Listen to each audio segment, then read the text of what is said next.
Okay, welcome everybody to our webinar on effective recruiting.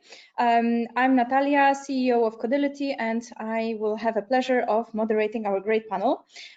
So this webinar is possible thanks to partnership with Greenhouse and with Good Time.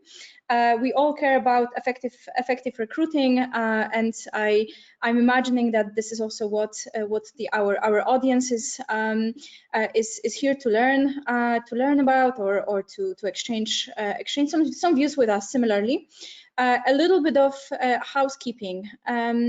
We will start with introductions, so the panel will introduce themselves kindly in a moment.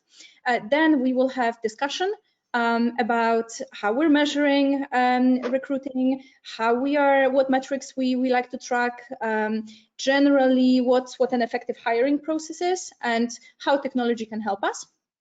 And after that, throughout this discussion, I encourage everybody in the audience to ask us questions. So in your audience section in the GoToWebinar, you have a panel in which you can post questions. So we will read them all and we will serve them to the panel in the last part of this webinar in the Q&A.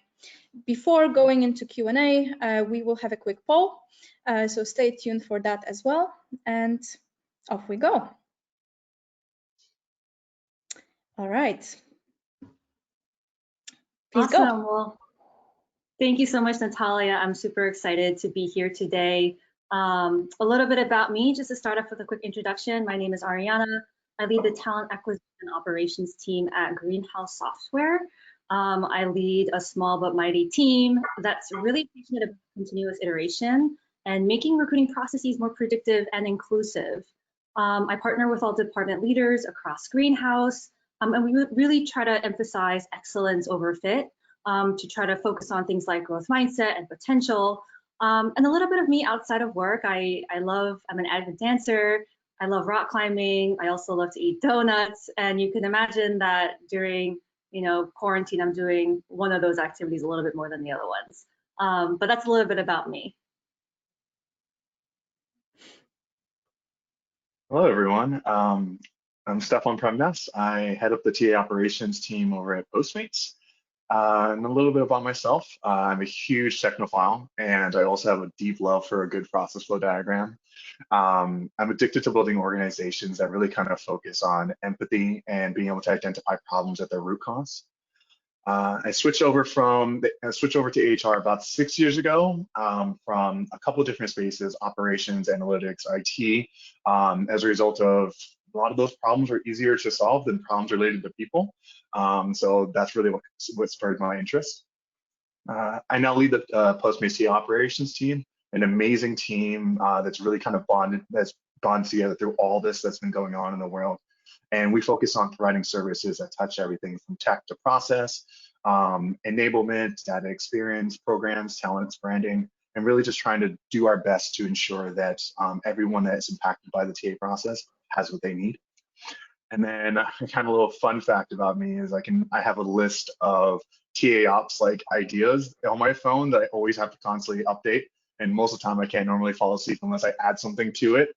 So just kind of give you an idea of the craziness that's going on in my head at all times.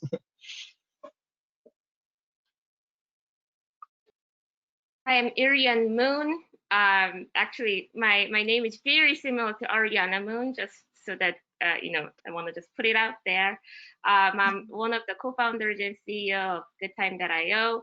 GoodTime is the interview logistics platform, so we automate all interviews throughout the entire hiring process, even including the interviewer training sessions as well, so that we can really allow the recruiting team to focus on the strategic work, and we can take care of all the mundane tasks that are involved in the hiring process. Fun fact about me, let's see, I actually worked as a recruiting coordinator at MuleSoft, Airbnb, and Dropbox early on in GoodTime's history. Really wanted to learn the daily pain points myself, and wanted to incorporate those into the product. So worked as a what I called undercover recruiting coordinator at 3 of our customers. All right. So now let's talk about recruiting. And actually, one fun fact about all of us right now is that we are all in various parts of the world: West Coast, East Coast, Korea, and Europe, specifically Poland. So totally across the clock and across the time zone, probably similarly as our audience. Okay, so starting with a big question, really. If we can unpack what an effective recruiting process is, how do you see a process that is effective, or what's your approach to making it effective? Yeah, I'd be happy to take this one. So when we think about an effective recruiting process at Greenhouse, or what we call like a framework for great hiring, there are a few things or pillars that we keep in mind. So I'm going to go over 4 of them really quick. The first one is the hiring experience. So what that means is really owning every step of the hiring process. So you might think things like candidate experience, making sure it's a positive one, through things like process consistency, really proactive and effective expectation setting, being responsive to candidates, being transparent about the process. These are a lot of behaviors that allow you to be more competitive against other hiring companies, and it's really about owning the hiring experience. The second pillar that we think about as part of the framework of great hiring is the piece around identifying and attracting people in a way that fits your overall strategy. So that means pinpointing and finding the best talent through effective sourcing strategies. So that might be everything from how you're branding yourself on your website through targeted strategies around what talent pools are you targeting to recruit from? Are you going to the same pool of candidates that all of your competitors are going to? How are you thinking about diversifying those talent pools? That's kind of what we mean by identify and attract. The third pillar that we think about is around informed hiring. And I promise I'm going to try to keep this brief because I feel like we can talk about informed hiring for like an hour straight. But when we think about informed hiring, we think about structured hiring and things like fair evaluation, mitigating unconscious bias through an inclusive hiring process. We think about interviewing efficiency, so having informed interviewers and reducing things like interviewer redundancy. And then we also thinking about how do we equip hiring managers with data to make data-driven hiring decisions. And then the last pillar that we think about is operational excellence. I feel like that's the pillar that we might get to talking about in our conversation today, because that's really about like monitoring your process, being on top of your reporting, making sure you have good quality data to be able to do reporting in the first place so that you can continuously improve your process. So hopefully that answered your question. Thank you so much. And actually, drilling down on one aspect that you mentioned, that I think in the current world, when everybody went remote, actually changed or could change dramatically for our candidates that are taking recruitment process, is the experience of the process, right? So in a lot of places, the office experience or the on-site was actually something very important to the recruitment process. What best practices could you share that you've implemented either yourself or you've seen your customers for that matter implement around making sure that we're able to provide great candidate experience in this new situation where the whole process goes remote? Yeah, I can totally take that. Oh, Ariana, did you? Go for it.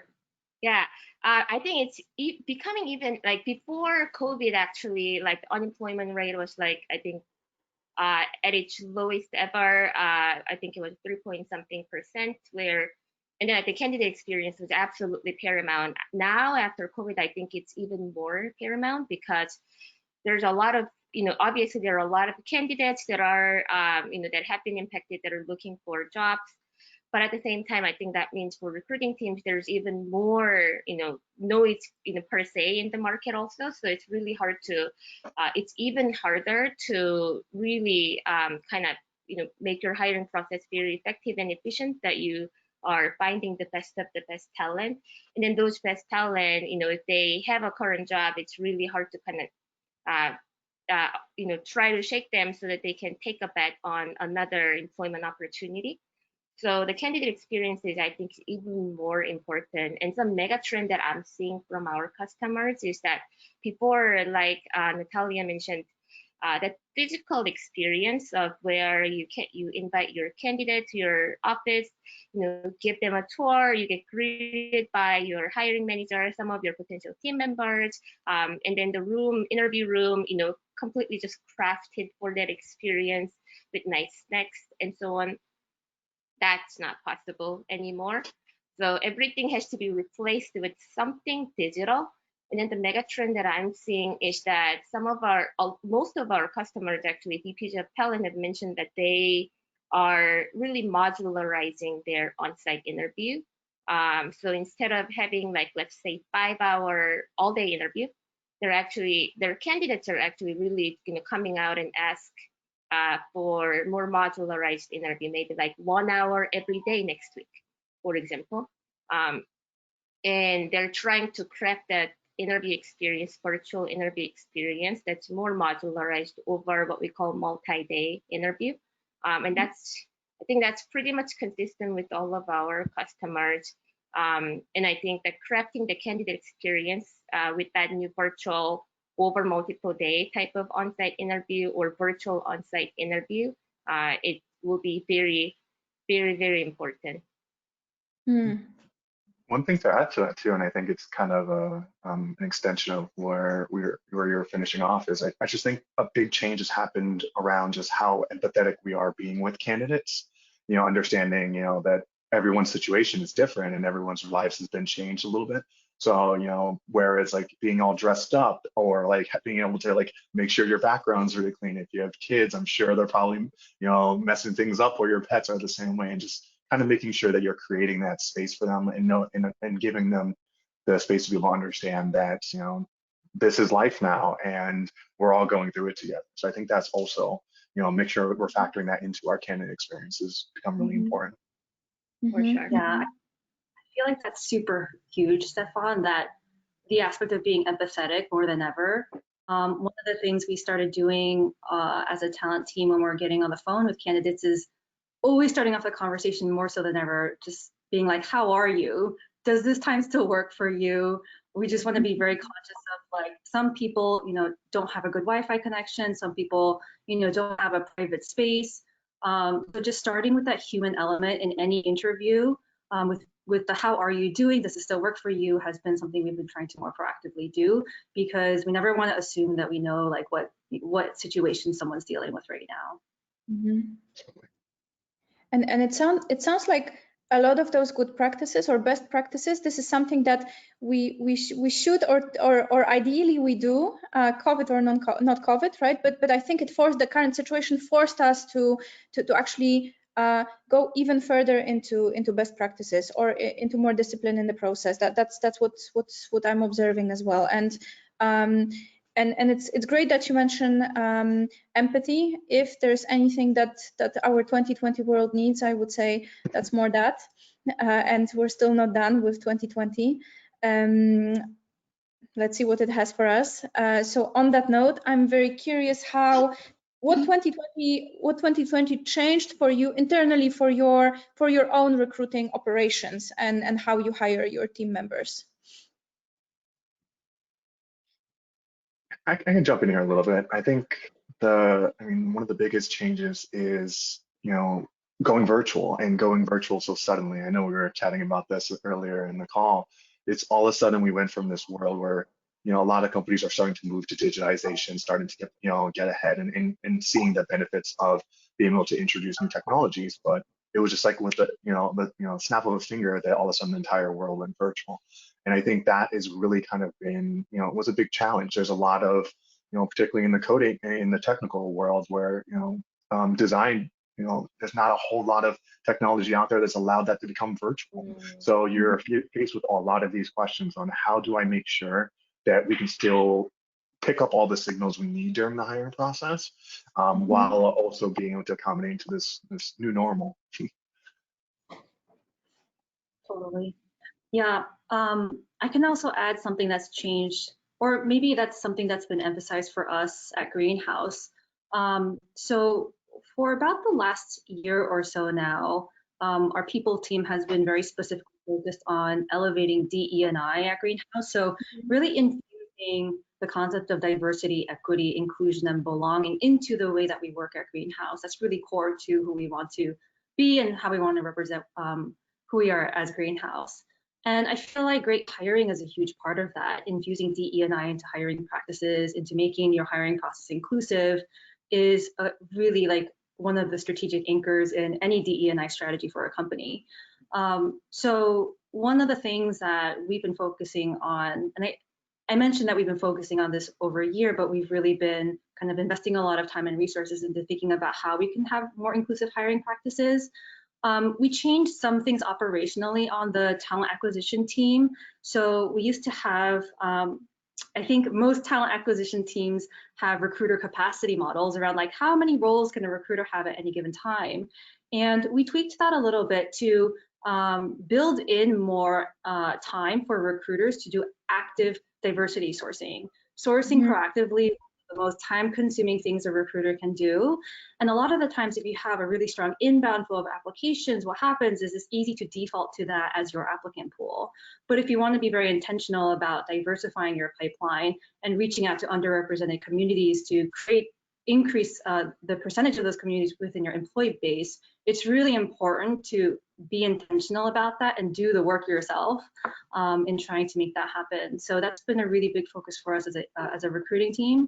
And you know, we even started this new practice where we don't post our roles externally right away, so that we can have some time to think about how we want to be deliberate about our sourcing strategy before we get like that influx of inbound applicants. So that's one focus that we've been continuing to focus on.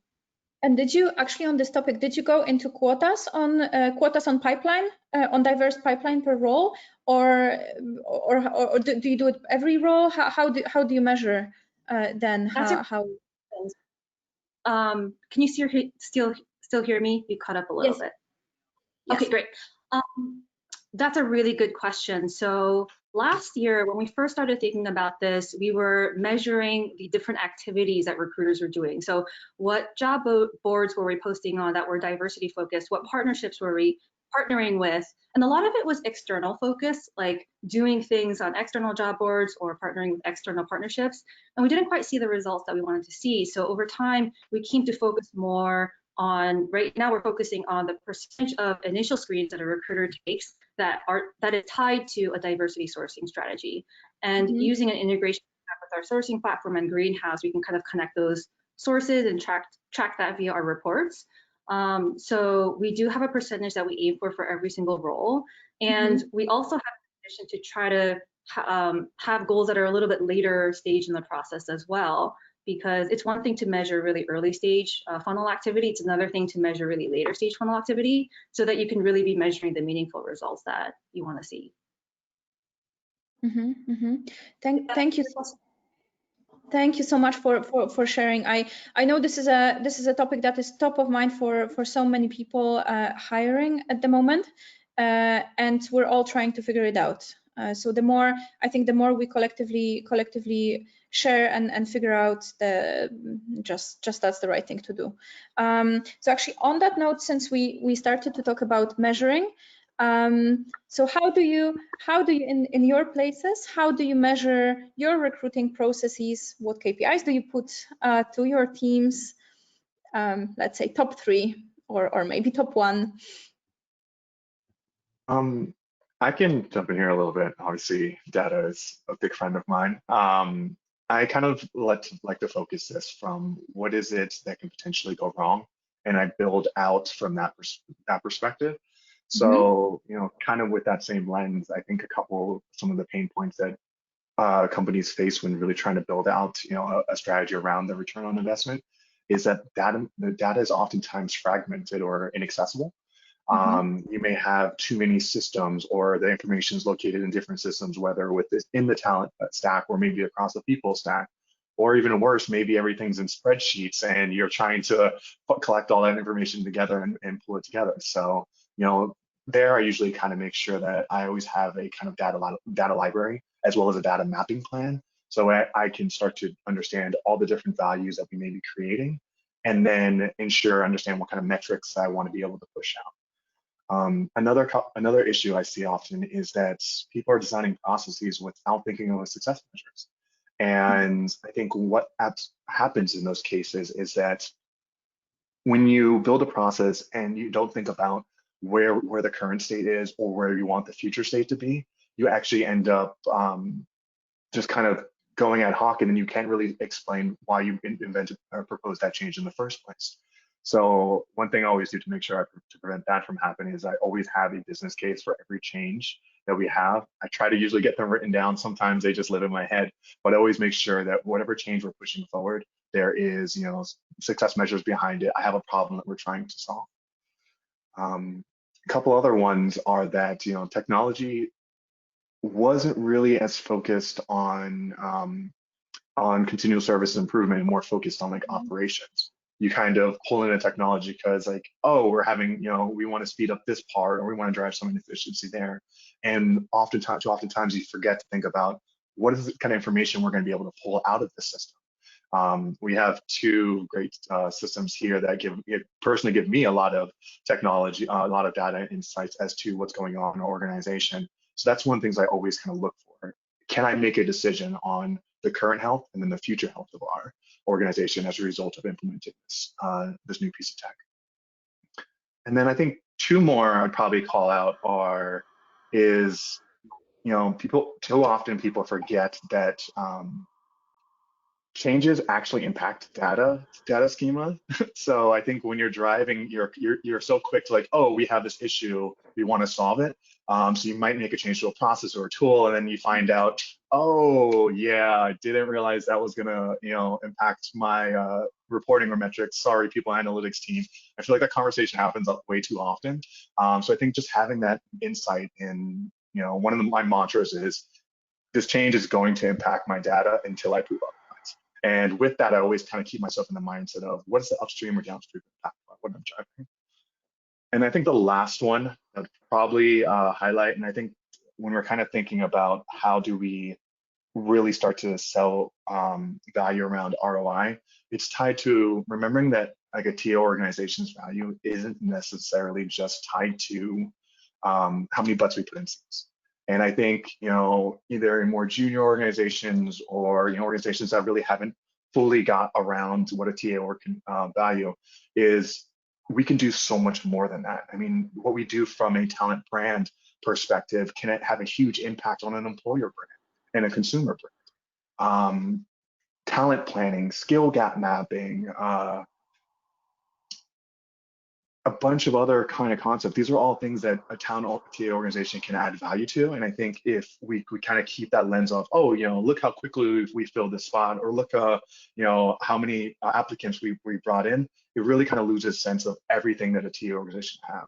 So I usually like to have either like monthly check-ins or QBRs with our leaders and say, hey, yes, we extended X many offers, and yes, we've had the X amount of hires, but look at all the other things that you may not necessarily be connecting the dots. A TA is driving value for you. Thank you so much for sharing this. And actually, speaking about metrics, which metrics do you track? Which metrics do you find most impactful to drive your effective recruiting in your particular organizations? I can add some color. Yeah. Oh, cool. Stephan, I saw you thinking. I wasn't sure if you're going to. So I think that's a really good question. I think a question that you should ask yourself before you answer that question is, what are you trying to achieve? Because I think the philosophy that we have at Greenhouse is that our talent strategy and our talent goals is very much interwoven with our business goals or business strategy. They're not two different things. If there is a business strategy around maybe exploring a new market, then maybe we're hiring in a different market. If we're leaning into supporting our existing customers because the economy is a little bit crazy, then there's going to be a lot more focus maybe on the retention piece or focusing on that department of hiring. So I think the first thing you should ask is how is your business setting goals, and what are they, and how can the talent strategy be connected to that? At Greenhouse, we use the OKR goal setting framework. So OKR stands for objective and key results. I think a lot of people in the industry use that framework. So the business sets them at the business level, then we have them at the department level, and then within the department, we'll have team level OKRs. So I think a lot of the times talent professionals might want to jump to metrics. There are very common metrics like time to hire, or cost per hire, or candidate satisfaction, or offer acceptance rate. And these are all really great metrics, but I think the thing you want to also ask yourself is, what are you trying to achieve? Because sometimes moving as fast as possible doesn't get you to your goals, especially if you're trying to, for example, do the work of diversifying your employee base. A lot of that is time consuming, like hard work. And you want to have a clear understanding of what you're trying to achieve, and then from there, kind of choose the metrics that best support that goal. Yeah, to kind of piggyback off of that, I think at the end of the day, we're trying to hire the right people on time. So I think the quality of hire, even though it's probably one of the most difficult metrics to measure, I think that's what I think is probably the most important, that I pay a lot of attention to. And how I think about that is, I've actually asked this question to a lot of VPs of talent, like how do you actually hire, how do you actually measure the quality of the hires that you make? The answer is usually, oh, it's really difficult. So it's something that I think a lot of leaders have put a lot of thoughts into, and still they're kind of trying to figure that out. And I think different leaders have different ways of measuring that. And this is kind of like me, I'm actually trying to kind of craft that formula as to how we can more effectively and consistently measure the quality of hires. And with, for example, if the people who are more of a individual operators, like sales, for example, it's really easy to measure, or SDRs, or CSMs to a certain extent also, based on net retention, gross retention, and so on. But then it gets very, very tricky when it becomes like engineering or even marketing, because marketing can have multiple roles, like brand marketing, ABM marketing, and so on. And how do you measure that?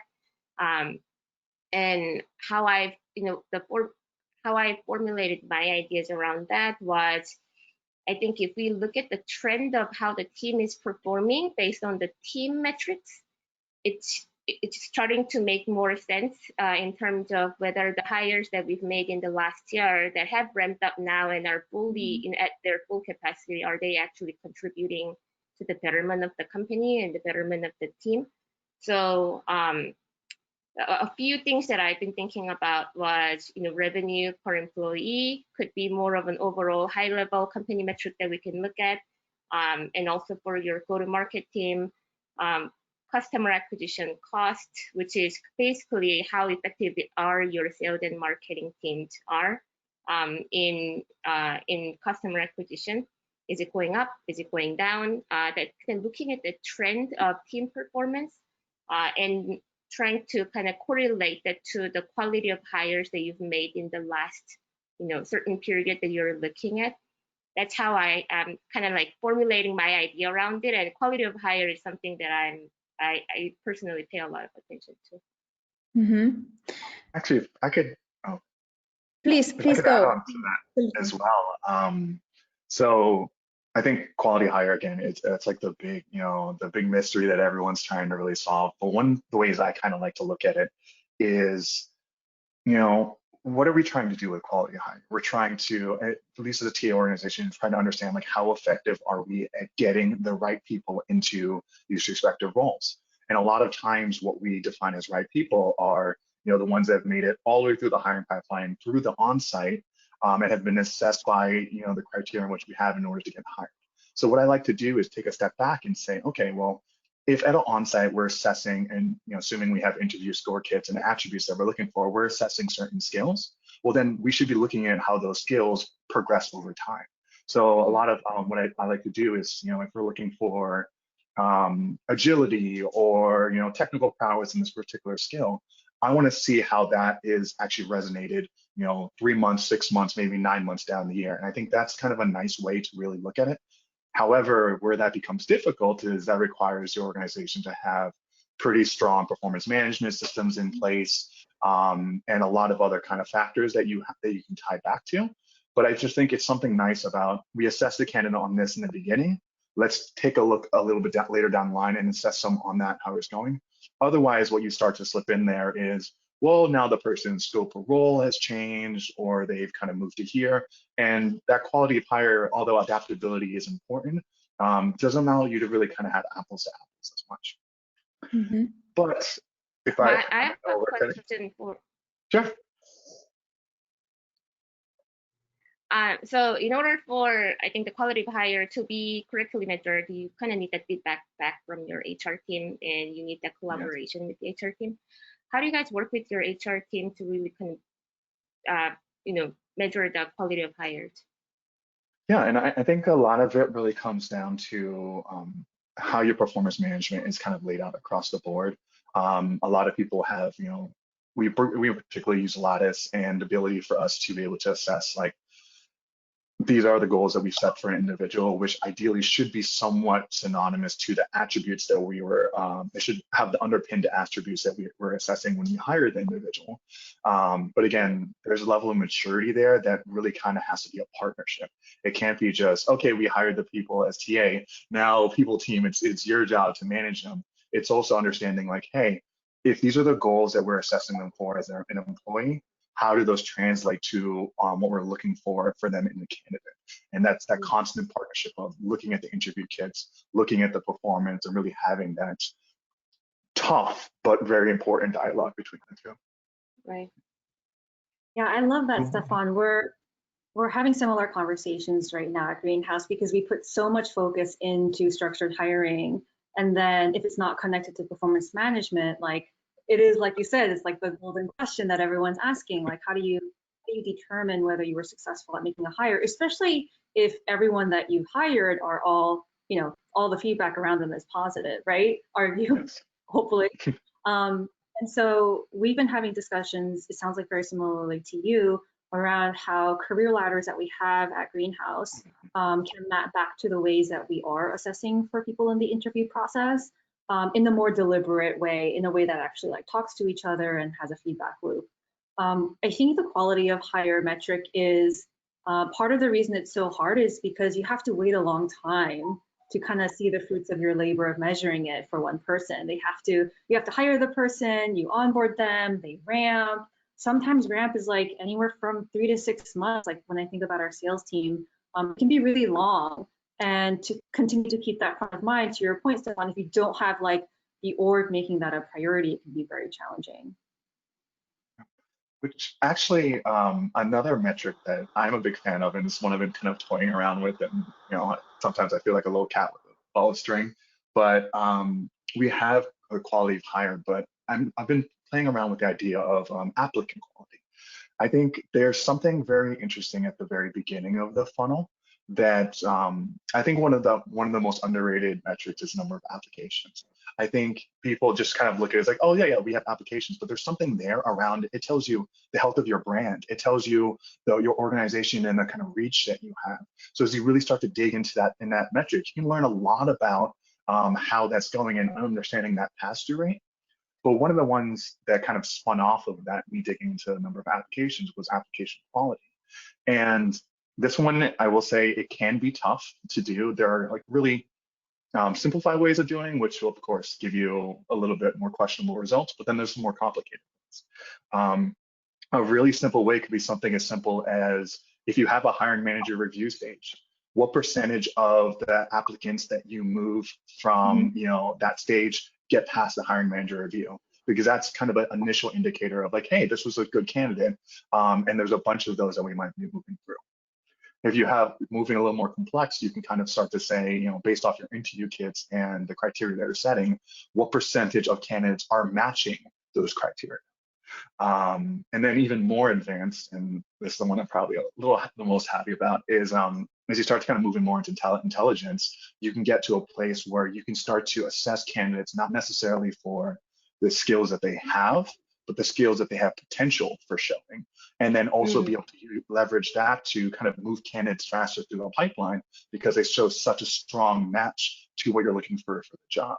And where I haven't really been able to connect the dots yet, just yet, is seeing how application of quality connects to quality of hire, and if there's any sort of correlation between the two.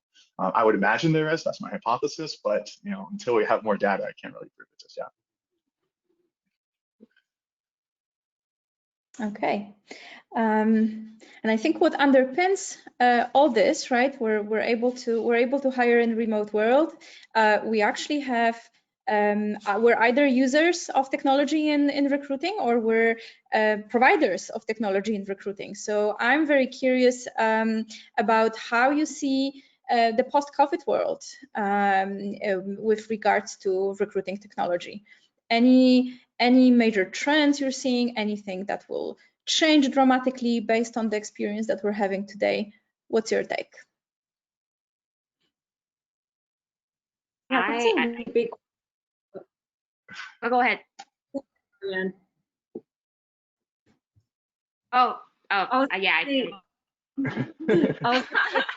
Yeah. Virtual world. Very fun. Virtual world. The first thing that comes to mind is really great virtual interfacing technology, of course. Yeah, that's a really big question that I think a lot of talent professionals are asking themselves or ourselves. Like, how is the world of interviewing change moving forward? I think now that we've gone fully distributed and a lot of companies have realized, hey, we can do this, it's going to remain more of an option moving forward. There are going to be a lot of people that have moved out of cities, like myself, who will not be returning potentially to the location that they moved to be physically in an office.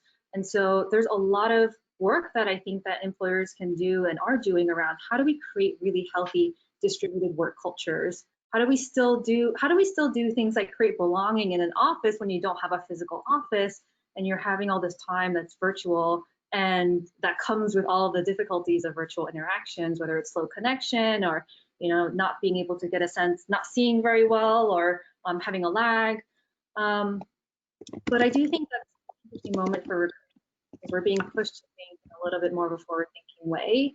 And I also think that it's, again, going back to the DE&I piece, it's an opportunity for employers to rethink, like, do they actually need someone located in New York or San Francisco specifically to do the job, or can they open up that opportunity to every zip code within the United States, for example? And that allows more opportunity to be available for anyone, regardless of where their location is, which is, I think, a core tenet of being inclusive as a hiring process. Because think of all the parents or caretakers who are at home who don't have that mobility that maybe they had previously to this, COVID world. I think there's a lot of great things that come out of roles being distributed, in the sense that it allows that opportunity to be considered by a greater group of people. Yeah, kind of piggybacking off of that also, I think like the reality now is that companies are completely distributed. Remote working is the norm. The new hires are being onboarded virtually. We're hiring people that we've never met in person. This just has never happened before. I think it's definitely really interesting to kind of draw a parallel to the physical office world. I think the physical office needs, like, your equipment, furniture, like snacks, yoga room and everything. I think now that we're in virtual world, it definitely needs all the equipment it needs to be fully effective, just like a physical office. So I think automation and technology will be definitely very crucial in transforming and really evolving, making sure that the situation is evolving in the right direction. So I think automation and technology will definitely be part of this new transformation. And then another thing that I've been thinking about after COVID is many of the hiring managers are, I don't know if if you know, Stephan and Ariana, if you share the same kind of experience, but a lot of hiring managers are actually, they're a little, not, I wouldn't say scared, but they are a little hesitant in making that hiring decision without having met the person in person, having met the candidate in person. I've kind of sensed that. Actually, I talked to one of the talked to a VP of product at, I believe it's a Fortune 500 company. She said, "Hey, I'm really, really good at reading people." And how she reads people is at on-site interview. She would invite the candidate out for a coffee chat or, you know, a nice lunch, and then see how the candidate interacts with baristas or waiters and so on. And, you know, you kind of like collect a lot of information from the physical interaction. And now she's really rethinking, okay, how do I read people in this virtual world where I can only see a 2D version of people on Zoom? So I think one of the things that we have to really think hard about and help our hiring managers on is how do we help them rethink their interview skills, and how can we help them effectively to cope with this new world of virtual interviewing, virtual hiring? How do we get them to be more comfortable with this new reality? And I think technology can definitely play a good part in that. Yeah, I mean, to echo what's going on, what's being said here, I think that level of inclusion has become so important when you're dealing with, you know, this kind of level of technology. I mean, spinning off of that, it's, you know, just the sheer fact that like everyone can see my background and they didn't know a part of what my apartment looks like. That can bring in so much bias, you know, that you can just like, oh my gosh, why does Stephan like read so much? You know, there's little things that you can be so unconscious to, and then that can introduce so many negative factors to a hiring process that it's things we never really had to deal with before, because the person can show into the office, bring their best face with them and really kind of show what they're great at. But now all of a sudden you kind of get to peek behind the curtain a little bit more. And I think that's one of those things where as the technology becomes more, allows us to be more connected with each other, we also have to understand what that kind of connection means and how to kind of use it, but not necessarily use that extra information to prevent us from making the right decisions or making the ethical or inclusive decisions. Yeah, Ariana, I was thinking about what you're saying, because if you had asked me a year ago if I were hiring for my own team, would I be comfortable hiring someone without meeting them in person, I would probably default to no. But it's funny because of the level of craziness that we've had to deal with COVID, it wasn't that prominent of a blocker or a thought this time around when I started hiring for my team again, because the reality is we are all distributed, at least at Greenhouse at this moment, and this is now our new way of working as a company. So it wasn't as deliberate of like a mind shift for me of like, now I have to be okay with hiring people without meeting them in person. It was more of like, I have accepted this is a new way of work, and it's something that I'm trying to do in a structured way, in a way that is inclusive, and in a way that, you know, we can show we're trying to be flexible to candidates too, because you can see my background as well. And it's a very strange environment, but again, I go back to the empathy piece of how do we continue to challenge ourselves to think in the shoes of the person that we're interfacing with. Absolutely. And actually, I will share something from our experience recently. So we've hired our chief people officer completely remotely without seeing him in person ever. And just after the board call, when we got board's blessing to make the hire, we signed the offer. We went for dinner, and that was quite the reverse than we would do otherwise, right? So that was an amazing hire, by the way. So absolutely possible, and but something that we've learned throughout this process is just be very deliberate about your interviewing and assessments, because otherwise you might rely on wrong signals or bad cues, right? So you don't want to all your you really be deliberate, thoughtful about what you're assessing, and make sure that you have the right conditions. And when that happens, the hires can be just as great, if not better, if you do it this way remotely. So it's a very interesting world that that we are already in, and that will continue for sure. And on that note, we'll go to the poll, and we have questions from the audience.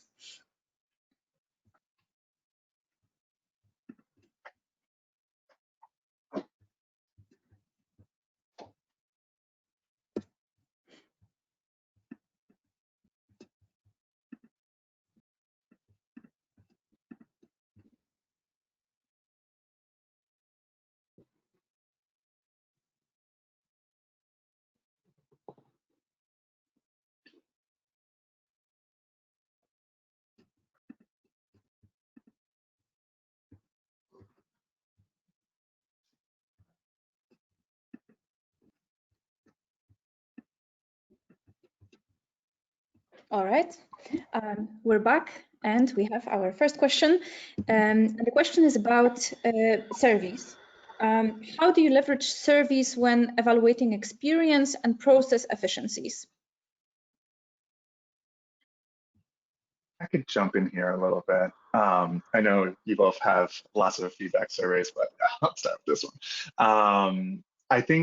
I think the surveys can be definitely a powerful tool for you to understand what it is that's going on outside of your direct organization.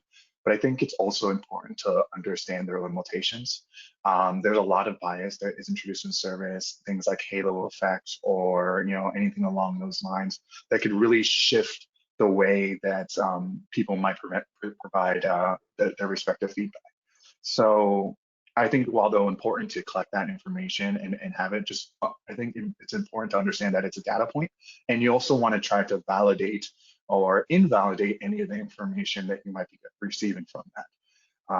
And then also have kind of a data set that you can push it. You can have a more quantitative, in some respects, data set that you can pair against it and see if the story that you're finding in one place is consistent across the board. So personally, that's kind of how I like to leverage them. They're definitely important, but I don't let them be, the end all be all and the full decision maker in everything we do at Postmates. Awesome. I have a few specific ways that we use surveys if it's helpful at all. So on the recruiting side, we have 3 different kinds of surveys that we measure. One of them is obviously through Greenhouse, which we use. It's the candidate survey that assesses or asks people about their experience interviewing at your company. And I think a cool thing about that specific survey is you can kind of benchmark yourself or how you're ranked in that survey across all of our Greenhouse customers. We also have a hiring manager survey to get a sense of what they thought of the partnership with our team so that we can continuously improve how we partner as cross-functional collaborators. So that's something that we send at once a search is closed. And then the third one is a subset of the candidate survey, but it's specifically for people who internally interview at Greenhouse, because a lot of the times one of your best talent pools are the people that are currently at your company who are looking to grow into new areas. And one of the things that we realized not too long ago is that we were putting all this emphasis in making sure external candidates had a great experience, and then we weren't putting that same emphasis for our internal folks, which didn't make sense to us. And so we started a little bit more deliberately measuring the internal candidate experience, because that's just as important.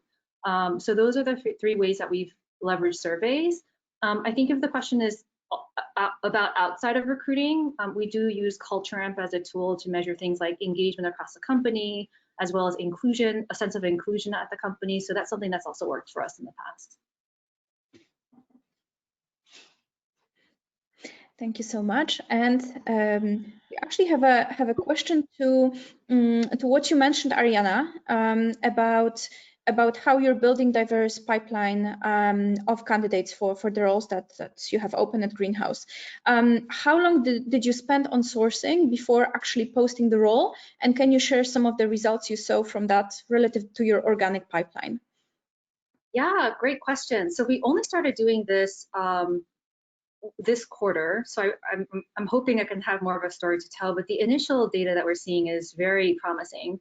So it depends. We try to do at least 1 week for every single role. So that first week is really dedicated to creating a sourcing strategy and the recruiter actually spending their time on proactively reaching out to people who would be underrepresented on that team or within that department.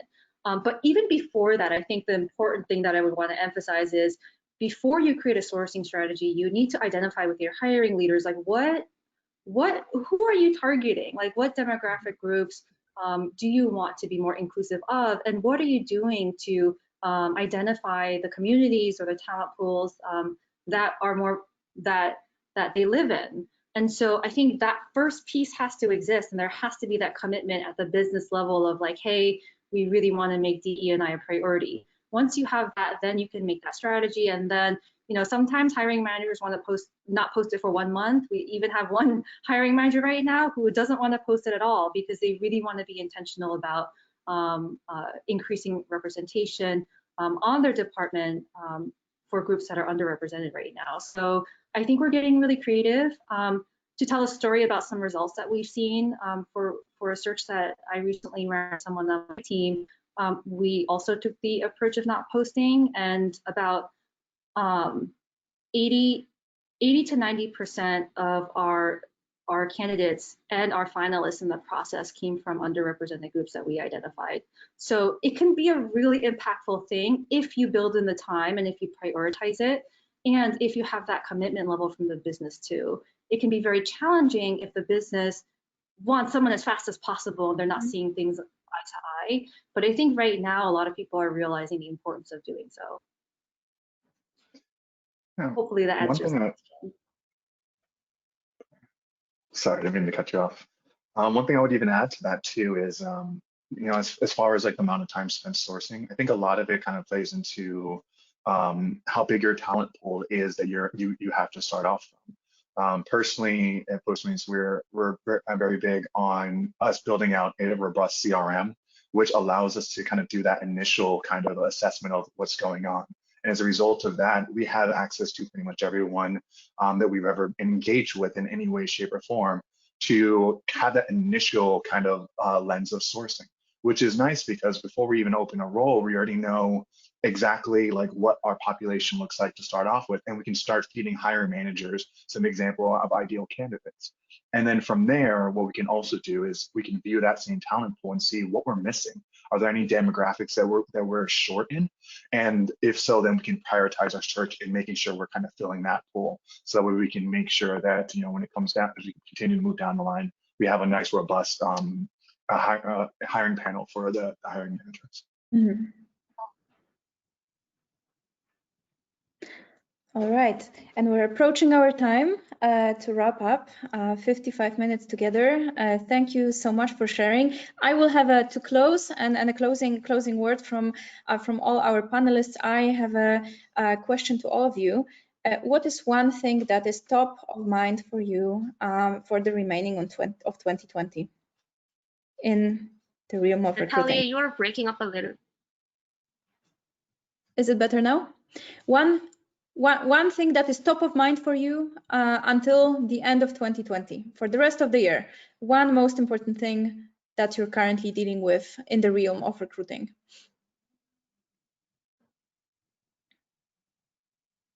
I could go first. Natalia, yeah. Oh, go ahead, Ariana.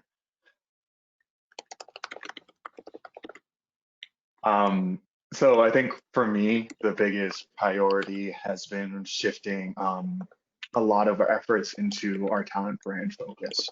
I think there is something really important around, you know, particularly during any kind of big event or, you know, any sort of, you know, the pandemic that we're in, and a lot of companies are also going through, you know, unfortunately going through like layoffs, and there's a lot of emotion that's actually the world's experience. And as a result of that, I really want to double down into how we're showing up as a company, and then also how we're reaching, making sure that internally our employer brand is really resonating with our employees. Externally, how is that being communicated across the board? Because I think there's really something really important about how a company shows up during, you know, such big, you know, negative events that can really have a huge impact on their success later on when things start to hopefully take a turn for the better. I love that, Stephan. Natalia, I would probably say one of the things that is a really focus for me is making sure internally that we're good first, like taking care of your employees. I have a really small team of recruiters and coordinators and operations specialists, and they're my top priority. And making sure we make room and space for conversations about non-work related things, especially because we're seeing into all of our personal lives, is something that I've been trying to do, and is something that Greenhouse Leadership has also been trying to do, because we did go through pretty traumatizing things and we continue to in this year. So I think starting off with like, hey, are we okay? And making well-being a priority, that's something that I try to keep front of mind. So before we bring new people, make sure that actually our team is in a good place, right? Right. Okay. And lastly, Ariane is having some connection issues. So let me just type a question to her, and we'll close. And thank everybody. Ah, we lost her. Unfortunately. Hello, So I'm sorry. I think my internet is very unstable. I actually wasn't able to hear anyone for the last few minutes. I don't know if you guys can hear me. We can. All right. That's also technology, right? That's the world we live in. All right. On this note, thank you so much to the panelists. Thank you so much to the audience, and all the best for the rest of 2020. It's been a pleasure. Thank you. Thank you.